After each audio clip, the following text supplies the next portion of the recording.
गुरुजी राधे राधे। गुरुजी हम लखनऊ से आए हैं। ये मेरी बेटी है, इसके साथ हाँ यही मेरी देख रेख करती है। ये मैं चल नहीं पाती हूँ, मुझे ये व्हील चेयर लेके लखनऊ से हमें लेके आई है यहाँ।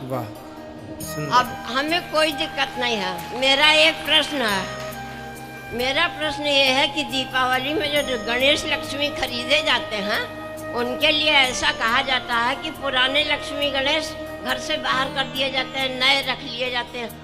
तो एक बार उनकी पूजा करें उसके बाद घर से बाहर कर दे, ऐसा क्यों? क्या अशुभ होता है? अशुभ नहीं होता। पहले क्या होता था ना, मिट्टी के लक्ष्मी गणेश बनते थे जी।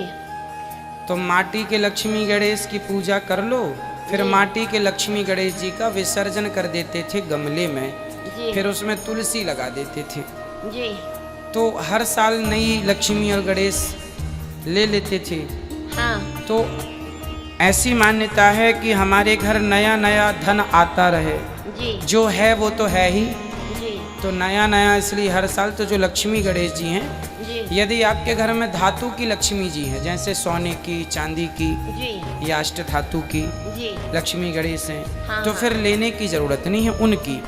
बट जो मिट्टी की मूर्ति है, माटी की, जी। वह एक बार जब पूजा होती है ना, तो पूजा होने के बाद उनका पहले आवाहन होता है, फिर उनका विसर्जन होता है। जी। तो मिट्टी की मूर्ति केवल उतनी देर के लिए होती है जितनी देर के लिए हमने पूजा के लिए स्थापित की।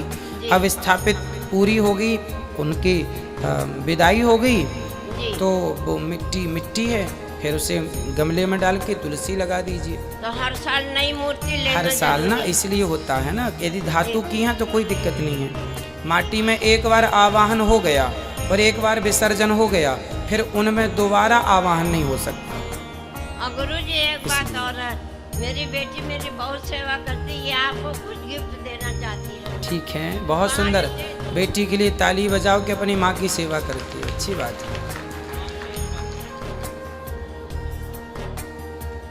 जय श्रीमन नारायण गुरुजी।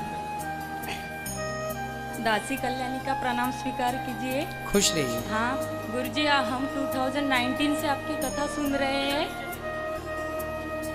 हाँ, ले लो, बोलो। 2019 से कथा सुन रहे हैं। 3 साल हुए हैं हमको कथा सुनते सुनते, और जब प्रश्नोत्तरी में रोज देखते थे, रोज यूट्यूब पे भी सुनते हैं और टीवी पे भी कथा सुनते हैं, तो लगता था कि हम कब जाएंगे यहाँ। और गौरी गोपाल भगवान तो हमारे ऐसे आंखों में ही बस गए हैं पूरे। उनको देखते थे रोज तो आंखों में से आंसू निकलते थे, और फिर रोज ऐसे सुनते थे। और हमारे हस्बैंड जो है वो प्रोफेसर है, तो इनको टाइम बिल्कुल भी नहीं मिलता। मॉर्निंग को जाते तो इवनिंग को ही आते। तो अभी बीच में पता नहीं एक दिन आए और अचानक ही बोला कि रिजर्वेशन कब करना है वृंदावन का। तो हमें ऐसा लगा कि सपने जैसे ही लगा पूरा। हम सोच भी नहीं सकते कि ठाकुर जी ने कैसे महिमा की हम पे। और हमने एक बार यूट्यूब पे भी क्वेश्चन डाला था, लेकिन आपने उत्तर नहीं दिया था। तो हमारे बताइए क्या प्रश्न है। हाँ, तो आप भजन में बोलते थे अजामिल और कनिका को तारे। तो हमने अजामिल के बारे में तो सुना है, लेकिन जो आप कनिका या गनिका है, सॉरी गलती हो गई, तो उसके बारे में बताइए। गणिका नाम की एक वैश्या थी। अच्छा। वह वैश्या एक तोते को लेकर के आ गई। अच्छा। वह तोता अपने घर में रखी। हाँ। तो तोता राम राम बोलता था, कोई साधु का तोता था। तो वैश्या तो कभी पूजा पाठ, अब वैश्या तो वैश्या है, पर वो तोता राम राम बोले तो वैश्या केवल सुनती थी, कभी बोलती नहीं थी। जब वैश्या की मृत्यु होने का समय आया, तो जब मरते समय उसने बोला नहीं, तोते ने राम राम बोला, तो वो सुन रही थी और सुनते सुनते मर गई। तो भगवान ने उसे भी परम गति प्रदान की कि भगवान का नाम सुनते सुनते आई। तो उस वैश्या पर कृपा हो गई, तो हम और आप पर कृपा क्यों नहीं होगी? वो गणिका है। ठीक है गुरुजी। दूसरा प्रश्न ये है हमारा, दूसरा प्रश्न ये है कि किसी भी हम हिंदू सनातन धर्म से है, माइक पास। हाँ हिंदू सनातन धर्म से है, तो हमें दूसरे धर्म में शादी नहीं करनी चाहिए कि दूसरे जाति में शादी नहीं करनी चाहिए? ना तो दूसरे धर्म में, ना तो दूसरी जाति में। हाँ, तो इसी से रिलेटेड एक क्वेश्चन, मेरे कंफ्यूजन जो था वो क्लियर करना चाहती हूँ। कि आप बोलते हैं कि ब्राह्मण, क्षत्रिय, वैश्य, शूद्र ये 4 व्यवस्थाएं है और ये भगवान श्रीमन नारायण के एक ही अंग से चारों का जन्म हुआ है। मुख से ब्राह्मण, हाँ, भुजा से क्षत्रिय। तो ये व्यवस्थाएं है और ये जो जाति है ये मनुष्य ने बनाई है। तो फिर जो व्यवस्था है ना, उस व्यवस्था का नाम ही ब्राह्मण है, उस व्यवस्था का नाम ही क्षत्रिय, उस व्यवस्था का नाम वैश्य और शूद्र है। तो हमें इसलिए देखो, इसका बहुत बड़ा साइंटिफिक रीजन समझो। ब्राह्मणों का विवाह ब्राह्मणों में इसलिए होना चाहिए क्योंकि ब्राह्मण की बेटी ना बचपन से ब्राह्मणों के रीति रिवाज जानती है। यदि वह क्षत्रियों में चली गई तो क्षत्रियों के रीति रिवाज अलग होते हैं, खान पान, रहन सहन, तो वो वहाँ पे कंफर्टेबल नहीं रहेगी, है ना। ब्राह्मणों की बेटी है तो ब्राह्मणों का जानती है कि यहाँ क्या करना है ना। यानी कि पूजा कैसी है, पाठ कैसी है, लहसुन भी प्याज भी नहीं खाती वो। और किसी और के घर चली जाए तो बकरा कट रहा है, मुर्गी बना रहे हैं, तो वो मुर्गी मछली खाने वाली ब्राह्मण की लड़की महीने 2 महीने तो ठीक रहेगी कि चलो भाई पति है, नई नई शादी है।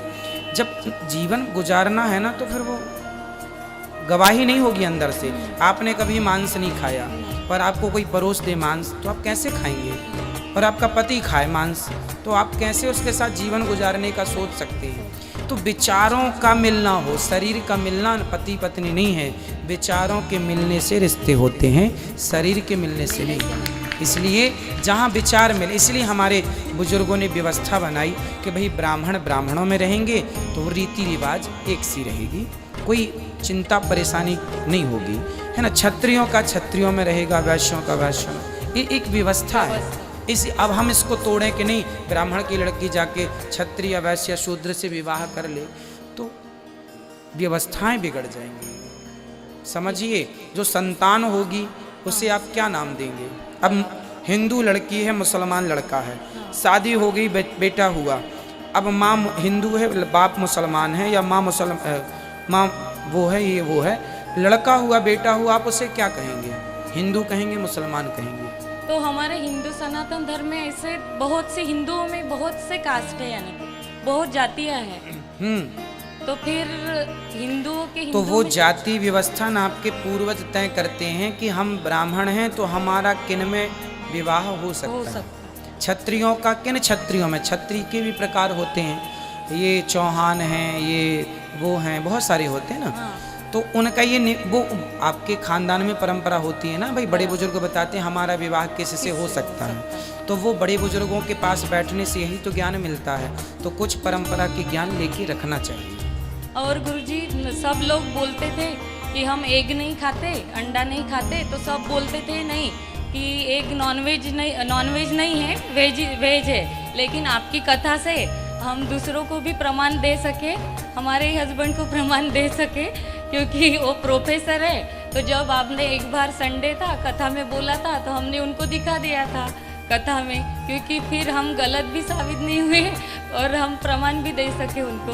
तो अब नहीं खाते अंडा? नहीं, वो कभी खाते ही नहीं थे। अच्छा। लेकिन डॉक्टर ने ऐसी सिचुएशन आई थी कि बोला था खाने के लिए। देखिए, डॉक्टर लोग जो होते हैं ना, कुछ डॉक्टर तो अच्छे होते हैं, कुछ डॉक्टर तो चाहते ये हैं कि आपका धर्म भ्रष्ट हो जाए, वो अपनी डॉक्टरी का मिस यूज करते हैं। आपको कहेंगे अंडा खाइए, अंडा में कहते हैं प्रोटीन होता है। अब उन डॉक्टरों से कहा जाए कि क्या आपकी स्टडी इतनी ही है कि अंडा में प्रोटीन होता है? आपको उनको बताना चाहिए डॉक्टर साहब आप कम पढ़े हैं, ज़्यादा पढ़ते तो ये पता चलता कि सोयाबीन नाम का एक की फसल होती है किसानों के यहाँ, अंडे से कई गुना ज़्यादा प्रोटीन उसमें पाया जाता है, दालों में प्रोटीन पाया जाता है, दूध में प्रोटीन पाया जाता है। हम प्रोटीन ही लेना है बॉडी को, तो अंडे से ना लेके हम दूध से ले लें, फलों से ले लें, जहाँ प्राप्त है। भाई बहुत सारे स्रोत ईश्वर ने दिए हैं हमें, हम उनका ही उपयोग करें। पर कुछ डॉक्टर हैं जो केवल खुद तो बिगड़े हैं, खुद तो खाते हैं मांस, औरों को कि हम तो खा रहे हैं, तुम भी भ्रष्ट हो जाओ। इसलिए ऐसे डॉक्टरों की सलाह कभी, अब हमें, अब ये दास अनिरुद्ध, हमें हमारे को कोई डॉक्टर आए चेक करे, बोले आपको अंडा खाना पड़ेगा वरना आप मर जाएंगे, तो हम कहेंगे साहब मरना तो है, मर जाने दो, पर अंडा ना खवाओ, क्योंकि हम मरना पसंद करेंगे। हम किसी जीव की जो नहीं खाते वो नहीं खाएंगे, हमें प्रोटीन चाहिए, हम अन्य जगह से लेंगे। तो धर्म के प्रति ना हमें जागरूक होना चाहिए। हमें क्या खाना, डॉक्टर निश्चित नहीं करेगा कि आपको क्या खाना है। अरे डॉक्टर बता सकता, हो सकता है वो इस संसार में परिपूर्ण कोई नहीं है भगवान के सिवा। डॉक्टर कितना भी पढ़ लें लेकिन वो भी परिपूर्ण नहीं है, मतलब उनको भी अल्पज्ञता है। यदि पूर्ण ज्ञान होता तो कोई डॉक्टर ये नहीं कहता कि आप अंडा खाइए। पूर्ण ज्ञानी डॉक्टर ये कहता कि आपको प्रोटीन चाहिए, आप खूब दूध पीजिए, आप खूब सारा सब्जियां खाइए, खूब सारा आप सोयाबीन फुला दीजिए, रात्रि को खाइए सोयाबीन, खूब सोयाबीन जानते हैं ना, खूब सारा उसमें प्रोटीन है, खूब बहुत सारा। फिर चलिए, जय श्रीमन नारायण गुरुजी। राधे राधे, खुश।